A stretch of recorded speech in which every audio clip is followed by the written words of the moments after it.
हमारे पास website create हो गई, हमने business centre business suit create कर लिया, उसके बाद हमने पिक्सेल कनेक्ट कर लिया, हमने इवेंट्स क्रिएट कर लिए, हमने क्रिएटिव बनाना सीख लिया और एक दो क्रिएटिव्स बना भी लिए। उसके बाद हमने किया ये कि हमने क्रिएटिव्स बनाने के बाद ऐड कॉपी बनाना भी सीख लिया। अब बारी है एक्चुअल कैंपेन को परफॉर्म करने की, एक्चुअल कैंपेन चलाने की। एक चीज़ एज अ प्रो टिप आपने याद रखनी है, अब एंड्रोमेडा की अपडेट के बाद एंड्रोमेडा बेसिकली अब तक की मेटा की सबसे बड़ी अपडेट है, जिसका अगर मैं क्रक्स आपको एक्सप्लेन करूं तो वो ये है कि अब एआई हैंडल करेगी आपकी कैंपेन्स को। आपको मैनुअल टारगेटिंग करने की ज़रूरत नहीं है। अगर आप मैनुअल टारगेटिंग दे भी देते हैं तो फिर भी मेटा का एआई खुद से डिसाइड करेगा कि आपकी टारगेटिंग को यूज़ करना है या अपने एल्गोरिदम को यूज़ करना है। इसकी वजह से हुआ ये है कि अब आपका क्रिएटिव जो है, आपका कंटेंट जो है, वो अब अल्टीमेट किंग है। आपका क्रिएटिव जितना अच्छा होगा, जितना लोग उसके साथ इंटरेक्ट करेंगे, रिस्पॉन्ड करेंगे, उतनी ही ज़्यादा आपको मेटा सेल्स ला के देगा और रेलिवेंट ऑडियंस तक लेके जाएगा। तो आपने करना ये है कि आपने एक प्रोडक्ट के एटलीस्ट 5 से 6 क्रिएटिव्स बनाने हैं। ये मैं as a rule of thumb आपको बता रहा हूँ, ये कोई ऐसी स्टेटमेंट नहीं कि आपने 100% 6 ही बनाने हैं। आप 10 भी बना सकते हैं, 15 भी बना सकते हैं, जितनी आपकी कैपेसिटी है। लेकिन कभी भी ये नहीं करना कि अगर आप मेटा एड्स चलाने जा रहे हैं तो एक प्रोडक्ट का सिर्फ एक क्रिएटिव बनाएं और उसको चला दें। इस तरह से एंड्रोमेडा अपडेट के बाद एड्स परफॉर्म कर सही नहीं करती। आपने करना ये है कि आपने फॉर एग्जांपल आपकी एक प्रोडक्ट है, आप शलवार कमीज़ सेल कर रहे हैं। अब उस शलवार कमीज़ की कम से कम आपके पास 5 से 6 डिफरेंट क्रिएटिव्स होने चाहिए। उस क्रिएटिव के अंदर आपके पास यूजीसी कंटेंट होना चाहिए, प्रोडक्ट के डिफरेंट शॉट्स की वीडियोस होनी चाहिए और उसमें इमेजेस भी हो सकते हैं जिस पे अट्रैक्टिव सी कैप्शंस वगैरह लिखी होती हैं, या जैसे प्रोडक्ट के फीचर्स लिखे होते हैं, जैसे फ्री डिलीवरी है या 100% कॉटन है या 15 डेज रिटर्न पॉलिसी है, या जो भी चीज़ें हैं वो आप उस पर मैंशन करेंगे, उसके फीचर्स वगैरह। ये सारी चीज़ों को आप जब एक कैंपेन के अंदर यूज़ करेंगे तभी आपको अच्छे रिजल्ट्स मिल सकते हैं। अब हम चलते हैं एक्चुअल कैंपेन की तरफ, स्क्रीन की तरफ हम आ जाते हैं। यहाँ पे मैंने आपको शुरू में इसको एक्सप्लेन किया था, अब यहाँ पे जाके आपको इसकी एक्चुअल कैंपेन में समझ आएगी। बहुत सी ऐसी चीज़ें हो सकती हैं जो शुरू में आपको लगा हो कन्फ्यूजिंग, लेकिन अब कैंपेन वाली वीडियो के बाद, कैंपेन वाले लेक्चर के बाद आपको एक क्लैरिटी मिल जाएगी कि ये चीज़ें हमने कहाँ कहाँ यूज़ करनी थी। सबसे पहले आपका बिज़नेस पोर्टफोलियो आ जाता है जो हमने ओपन किया होता है। ये देखिए, ये आपका ad account business portfolio basically आपके सामने आ गया। यहाँ पे अब आपके पास बिज़नेस पोर्टफोलियो के अंदर आपका एड्स मैनेजर आता है। एड्स मैनेजर के अंदर आपकी जितनी भी कैंपेन्स चल रही हैं वो सारी की सारी आपको यहाँ पे शो होंगी। उसके बाद आपके पास आपकी कैंपेन आती है। कैंपेन लेवल पे हम ऑब्जेक्टिव को सिलेक्ट करते हैं और थोड़ी बहुत further option related to objective हम सिलेक्ट कर लेते हैं। उसके बाद हर कैंपेन के अंदर मल्टीपल एड सेट्स हो सकते हैं। एड सेट लेवल पे हम डेमोग्राफिक्स सेलेक्ट करते हैं कि लोकेशन क्या होगी हमारी ऑडियंस की, हमारी ऑडियंस के इंटरेस्ट वगैरह क्या होंगे, इस चीज़ को सिलेक्ट करते हैं। एक एड सेट के अंदर हम मल्टीपल ऐड चला सकते हैं, यानी कि एक तरह की ऑडियंस को सिलेक्ट किया और उसके अंदर मल्टीपल क्रिएटिव सेलेक्ट कर लिए। क्रिएटिव नंबर 1, 2, 3, 4 जो मैंने अभी आपको बताया कि आप मल्टीपल क्रिएटिव्स को एक ही कैंपेन के अंदर चलाएं और देखें कि किस क्रिएटिव पे ज़्यादा रिस्पॉन्स आ रहा है। जिस क्रिएटिव पे रिस्पॉन्स आ रहा है आप उसकी अलग से भी कैंपेन बना के चला सकते हैं। अब मैं डैशबोर्ड पे चलता हूँ और आपको एक्चुअल चीज़ एक्सप्लेन करता हूँ। यहाँ पे अब आपके पास ये बिज़नेस सूट है, ये इसको पहले देख लें। ये बिज़नेस सूट है, यानी कि जो आपका बिज़नेस मैनेजर है। यहाँ से हमने कोई एक जो हमारा बिज़नेस पोर्टफोलियो है उसको हमने सेलेक्ट किया। सेलेक्ट करने के बाद यहाँ पे आपके पास एड्स मैनेजर की ऑप्शन आ रही है। ये देखें, अब बिज़नेस पोर्टफोलियो, उसके अंडर एड मैनेजर। अब यहाँ से मैं एड मैनेजर पे जाऊँगा, अकाउंट ओवरव्यू, कैंपेन, जिस पर भी आप जाना चाह रहे हैं। मैं कैंपेन्स पर डायरेक्ट जाना चाह रहा हूँ तो मेरे पास डायरेक्टली कैंपेन्स ओपन हो जाएंगी। अब यहाँ पे ज़रा आप इस थ्योरी को समझें। आपके पास बिज़नेस पोर्टफोलियो, देन आपके पास एड अकाउंट, अब आपके पास कैंपेन्स आ गई। कैंपेन्स में आपको डिफरेंट डेटा यहाँ पे शो हो रहा है। हम चलते हैं क्रिएट पे। ये आपका बटन बना आ रहा है, क्रिएट पे आपने क्लिक करना है। यहाँ पे आपने सबसे पहले अपना ऑब्जेक्टिव सेलेक्ट करना है। ये कैंपेन लेवल है, ये वाला जो लेवल है आपका कैंपेन लेवल, सबसे पहले आपने सिलेक्ट करना है। अब यहाँ पे मल्टीपल टाइप्स आ रही हैं, अवेयरनेस है, ट्रैफिक है, इंगेजमेंट है, लीड्स है, ये सब आ रही हैं। ये क्या है, मैं इनको जल्दी से आपको एक्सप्लेन कर देता हूँ। अवेयरनेस कैंपेन ऐसी है कि अगर आप ब्रांड लॉन्च करने जा रहे हैं या न्यूली लॉन्च ब्रांड है और आप ये चाह रहे हैं कि आपके पास मार्केटिंग बजट है, आप रोज़ के 2000, 4000, 5000 रुपये लगा के मैक्सिमम ऑडियंस को बताएं कि हम एक न्यू ब्रांड इस कैटेगरी में आया है, तो आप अवेयरनेस कैंपेन चला सकते हैं। इसमें मेटा इस तरह से परफॉर्म करता है कि जो भी लोग आपकी प्रोडक्ट के अंदर इंटरेस्टेड होंगे, मैक्सिमम लोगों को बता देगा कि ये ब्रांड बन गया है, ये ब्रांड आ गया है मार्केट में। यहाँ से आपको अवेयरनेस कैंपेन से सेल्स आना बहुत रेयर है। ऐसा नहीं होगा कि आप अवेयरनेस कैंपेन चलाएंगे तो आपको सेल्स की बारिश होना शुरू हो जाएगी, बहुत रेयर है, क्योंकि यहाँ पे ऐसी ऑडियंस को पता लग रहा है जो उस तरह के ब्रांड से इंटरेक्ट करती रहती हैं। उसके बाद आपके पास आ गई ट्रैफिक की कैंपेन हम तब चलाते हैं जब हम ये चाह रहे हो कि हमें हमारी वेबसाइट पे मैक्सिमम लोग आएँ। आपने वेबसाइट पे एक लैंडिंग पेज बनाया जिस पे आपने मदर्स डे की सेल लगा दी, जिसमें आपने कोई इंडिपेंडेंस डे की सेल लगा दी, रमज़ान सेल लगा दी।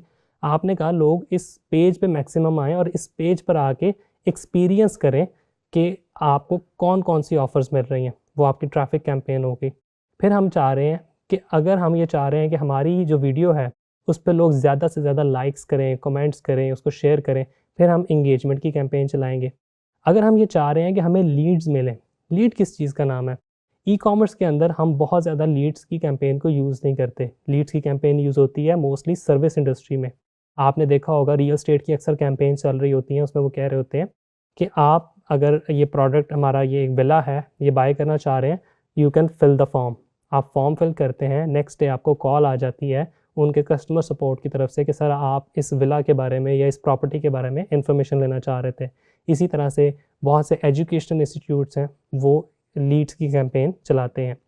उसके बाद आपके पास ऐप प्रमोशन आ गई। आपने अक्सर देखा होगा कि फेसबुक के ऊपर डिफरेंट एड्स आ रही होती हैं, कोई गेम्स की ऐड आ रही होती है, जब आप उस पर क्लिक करते हैं वो डायरेक्ट आपका ऐप स्टोर ओपन कर देते हैं। इसके बाद अब आपके पास आ जाती है सेल्स की कैंपेन, जो एक्चुअल कैंपेन है जिस पे एक ई-कॉमर्स बिजनेस का 100% फोकस होता है।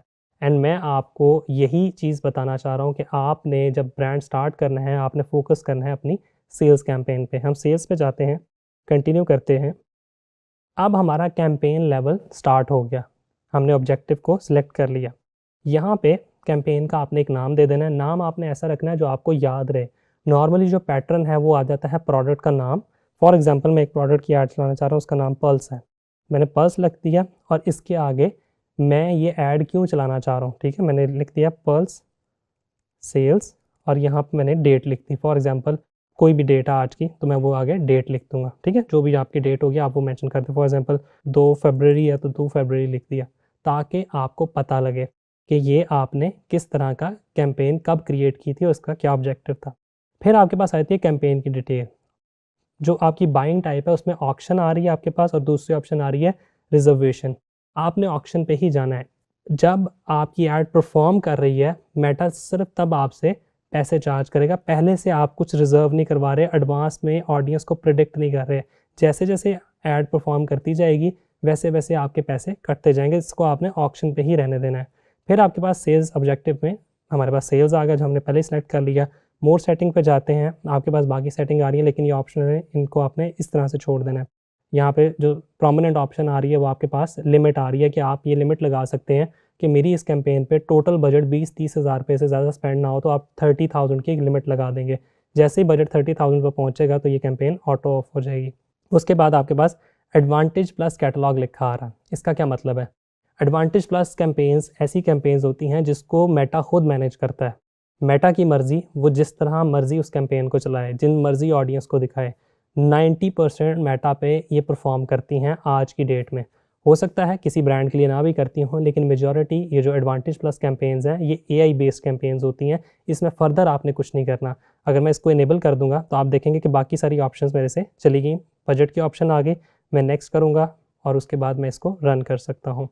यहाँ पे आपने ये देखना है कि जो एडवांटेज प्लस है, अगर मैं इसको ऑफ़ कर देता हूँ तो आप इसको बगैर सेलेक्ट किए भी चला सकते हैं। लेकिन यहाँ पे कैटलॉग लाजमी आपसे वो पूछ रहा है कि आपने जो कैटलॉग क्रिएट की है उसको आपको यहाँ पे लाजमी अटैच करना पड़ेगा।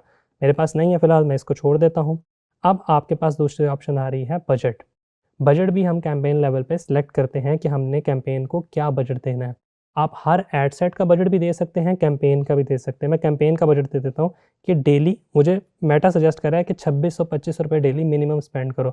मैं कह देता हूँ कि मैं 3000 रुपीज़ PKR पर डे इस पे स्पेंड करूँगा। नीचे आ जाता हूँ। अब यहाँ पे बिड स्ट्रैटेजी आ रही है, हाईएस्ट वॉल्यूम और वॉल्यूम। इसका मतलब ये है कि आपका जो कॉस्ट पर रिजल्ट है वो आपको किस पे मिलेगा, आपका जो ROS है वो आपका हाई वॉल्यूम और वैल्यू पे आपको मिलेगा। इसको आपने यही ऑटो सेलेक्ट करने देना है। उसके बाद आपके पास फर्दर सेटिंग आ रही है, वो भी ऑप्शनल है, आप उसको करना चाहें तो वो सेलेक्ट कर सकते हैं। उसमें आप ये डिसाइड करेंगे कि आपकी कैंपेन किस दिन से लेके किस दिन तक चलेगी। फिर आपके पास आ रहा है A/B टेस्टिंग। A/B टेस्टिंग अगर आप इनेबल करते हैं तो आप मल्टीपल कैंपेन की टेस्टिंग कैंपेन रन करके उसके स्टैट्स दे सकते हैं कि मेरी इस कैंपेन ने कितना अच्छा परफॉर्म किया, इस एड सेट ने कितना अच्छा परफॉर्म किया। लेकिन अगर आप इसको नहीं भी इनेबल करेंगे तब भी आप इसको ऑब्जर्व तो कर सकते हैं। हम इसको छोड़ देते हैं। उसके बाद आपके पास फर्दर ऑप्शन आ रही है, ऑडियंस सेगमेंट रिपोर्टिंग वगैरह आ रही है। ये अब इसमें सिलेक्शन की ऑप्शन मेटा ने ख़त्म कर दी है। उसके बाद आपके पास स्पेशल ऐड कैटेगरी का मतलब ये है कि एक सर्टन टॉपिक्स हैं जिन पे मेटा आपसे पूछता है कि अगर इन टॉपिक से रिलेटेड आपकी ऐड है तो हमें बताएं। इसको आपको सिलेक्ट करने की ज़रूरत नहीं, क्योंकि इसमें मोस्टली जो टॉपिक हैं वो financial, employment, housing, social issue, politician से रिलेटेड होते हैं। हम इसको छोड़ देते हैं और हम नेक्स्ट करते हैं। अब लेफ्ट पे देखिएगा, हम कैंपेन लेवल से एड सेट लेवल पर आ गए। ये वाली चीज़ कैंपेन से एड सेट लेवल पे, यहाँ पे अब हम डेमोग्राफिक्स और ऑडियंस वगैरह को एक्सप्लेन करेंगे। एड सेट का भी आपने कोई नाम दे देना जो आपको याद रहे। फॉर एग्जांपल पल्स एड 1, ठीक है। अगर मैं मल्टीपल एड सेट क्रिएट करूँगा तो वो इसी के अंदर क्रिएट होते जाएंगे। यहाँ पे कन्वर्जन लोकेशन आपकी वेबसाइट है। परफॉर्मेंस गोल्स आपने देखना है कि परफॉर्मेंस गोल क्या है कि मैक्सिमम कन्वर्जन मिले। इसके अलावा भी ऑप्शंस हैं, आप एक्सप्लोर कीजिएगा कि ज़्यादा से ज़्यादा लोग व्यू करें पेज को, यूनिक लोग हर रोज़ नए से नए लोगों को ऐड दिखाओ। लेकिन आपने यहाँ से मैक्सिमम को सिलेक्ट कर लेना है। उसके बाद डेटा सेट में आपका पिक्सल आपको याद होगा, वो सिलेक्ट कर लेना है। यहाँ से पिक्सल आपने कन्वर्जन इवेंट से आपने सेलेक्ट करना है कि क्या कन्वर्जन आप चाह रहे हैं। मैं परचेज़ चाह रहा हूँ कि लोग एक्चुअली जाके बाय करें, आपने वो सिलेक्ट कर देना है। कॉस्ट पर रिज़ल्ट गोल भी आप लिमिट कर सकते हैं कि मुझे 600 रुपये से ज़्यादा या 1000 रुपये से ज़्यादा मुझे सेल ना पड़े। ये सारी चीज़ें आपने सेलेक्ट कर लेनी है। फिर आ जाएगा एड सेट लेवल पे बजट और स्केड्यूल। हमने देखे कैंपेन लेवल पे बजट तो दे दिया, उसने उसी बजट को रेप्लिकेट कर लिया कि आपने 3000 रुपीज़ का बजट सेलेक्ट किया था। अब यहाँ पे मैं स्केड्यूल कर सकता हूँ किस दिन से लेके किस दिन तक कैंपेन चले। मैं इसको नहीं स्केड्यूल करता क्योंकि हम इसको मैन्युअली भी बाद में एंड कर सकते हैं। उसके बाद आपके पास ऑडियंस आ गया। आपने देखा कि यहाँ पे ऑडियंसेस को हम नेक्स्ट में डिटेल में एक्सप्लेन करेंगे। यहाँ पे इसको आप छोड़ दें। यहाँ पे उसने ऑटोमेटिकली पाकिस्तान की आपको लोकेशन दी है। आप इसको फर्दर नैरो डाउन कर सकते हैं, लेकिन कोशिश करें, क्योंकि इसको AI के तौर पे मेटा लेके चलेगा, खुद से देखेगा कौन सी ऑडियंस आपके लिए बेहतर है। अगर आप पूरे पाकिस्तान को भी सिलेक्ट कर लेंगे तो मेटा खुद ही से हर सिटी में आपकी रीच पहुँचाना शुरू कर देगा। आपको स्पेसिफिकली सिटीज़ जो पुराने वक्त में हम कैंपेन चलाते हुए करते थे, आपको मैंशन करने की ज़रूरत नहीं है। हमने यहाँ से सिलेक्ट कर दिया। यहाँ से आप एक्सक्लूड भी कर सकते हैं, कोई स्पेसिफिक्स प्रोविंस निकालना चाह रहे हैं तो आप वो भी कर सकते हैं। उसके बाद यहाँ पे सजेस्ट एन ऑडियंस की ऑप्शन आ रही है। पहले यहाँ पे डेमोग्राफिक्स मेटा आपसे खुद लेता था, अब मेटा कह रहा है मुझे सजेशन दे दो, मेरा दिल किया मैं मान लूँगा, नहीं दिल किया तो मैं अपने हिसाब से चलूँगा। सजेस्ट करना चाह रहे हैं तो ज़रूर करें, अदरवाइज़ एक कैंपेन को आपने लाजमी टेस्ट करना है विदाउट एनी सजेशन, ताकि मेटा खुद से उसको पिच करे। सजेस्ट करना चाह रहे हैं, आप शो मोर पे क्लिक करें। यहाँ से एज वगैरह, जेंडर वगैरह, डिटेल टारगेटिंग को आप यहाँ से चेंज कर सकते हैं। फॉर एग्जांपल मैं एज को चेंज करना चाह रहा हूँ तो मैं एज को लेस कर सकता हूँ। मैं फॉर एग्जांपल 50 तक के लोगों को टारगेट करना चाह रहा हूँ तो मैं यहाँ से इस तरह चेंज कर दूँगा। बाकी चीज़ें आपके सामने आ गई। Add transparency, placement. अब प्लेसमेंट क्या चीज़ है? प्लेसमेंट का मतलब ये है मेटा आपकी ऐड को कहाँ कहाँ दिखाएगा। फीड के अंदर दिखाएगा, मैसेंजर में दिखाएगा, रील्स में दिखाएगा, स्टोरीज़ में दिखाएगा। यहाँ पे भी आपके पास ऑप्शन आ रही है platform, Facebook, Instagram, audience network, messenger and threads. ये सारे प्लेटफॉर्म्स का आपको पता है। ऑडियंस नेटवर्क का मतलब ये है कि मेटा के अंदर ही जो कुछ लोगों ने ब्लॉग्स लिखे होते हैं, मेटा का अपना एक ऑडियंस नेटवर्क है जिसमें डिफरेंट वेबसाइट्स आ जाती हैं, डिफरेंट ब्लॉग्स आ जाते हैं, वहाँ पे भी समटाइम आपकी ऐड शो होती है। तो आप इसको यहाँ से इनेबल या डिसेबल कर सकते हैं। मेरा अगेन सजेशन ये है, इसको ना छेड़ें, मेटा को खुद से परफॉर्म कर रहे थे, क्योंकि एंड्रोमेडा की अपडेट के बाद ये चीज़ें एल्गोरिदम ने बहुत अच्छे से लर्न करना स्टार्ट कर दी हैं कि आपकी ऐड को किन लोगों को दिखाना है और किन को नहीं दिखाना। जितना आप कंट्रोल करेंगे, आप खुद देखेंगे कि आपकी सेल्स डिक्लाइन हो रही हैं। इसको भी जाने दें। उसके बाद हम यहाँ से नेक्स्ट करेंगे तो हमारे पास हम ऐड लेवल पर आ गए। ऐड लेवल पे मैंने क्या बताया था, आपने क्रिएटिव और लैंडिंग पेज देना है। क्रिएटिव यहाँ पे देखें, ऐड का भी हम नाम रख देते हैं न्यू पल्स ऐड, ये मैंने कोई एक नाम रख दिया। अब यहाँ पे हम थोड़ा सा नीचे आते हैं, ये देखें फेसबुक पेज हमने कनेक्ट किया था ना शुरू में, Facebook page, Instagram, business suit के थ्रू, ये सारी की सारी ऑप्शन यहाँ पे आपको नज़र आ रही हैं। फेसबुक पेज को हमने सेलेक्ट कर लिया, इंस्टाग्राम पेज को हमने सेलेक्ट कर लिया, थ्रेड की प्रोफाइल अभी नहीं है, अगर है तो वो उसको आपने सेलेक्ट कर लेना है। उसके बाद आपने यहाँ पे नीचे आ जाना है ऐड सेट पे। ऐड सेट पे आपके पास आ रहा है क्रिएट ऐड, आप मैनुअली अपलोड भी कर सकते हैं या आप पहले से भी सिलेक्ट कर सकते हैं। फॉर एग्जांपल मैं कह रहा हूँ यूज़ एग्जिस्टिंग पोस्ट, मैंने फेसबुक के पेज पे पोस्ट कर दिया, उसी पोस्ट को यूज़ कर लो। मैं यूज़ एग्जिस्टिंग पे क्लिक करूँगा तो देखें वो मुझे कह रहा है मल्टीपल एडवर्टाइज्ड ऐड, शो मोर सेटिंग पे मैं जाता हूँ।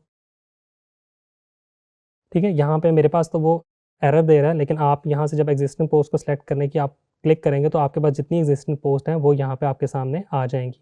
अब जो एग्जिस्टिंग पोस्ट हैं आप उनको यूज़ करते हुए भी आप ऐड को क्रिएट कर सकते हैं। अगर आप क्रिएट ऐड पे जाते हैं तो आप उसको मैनुअली यहाँ से अपलोड भी कर सकते हैं। ठीक है, अब यहाँ पे जो और ऑप्शन आ रही है, जो मोस्ट इंपॉर्टेंट ऑप्शन है वो है सिंगल इमेज या वीडियो।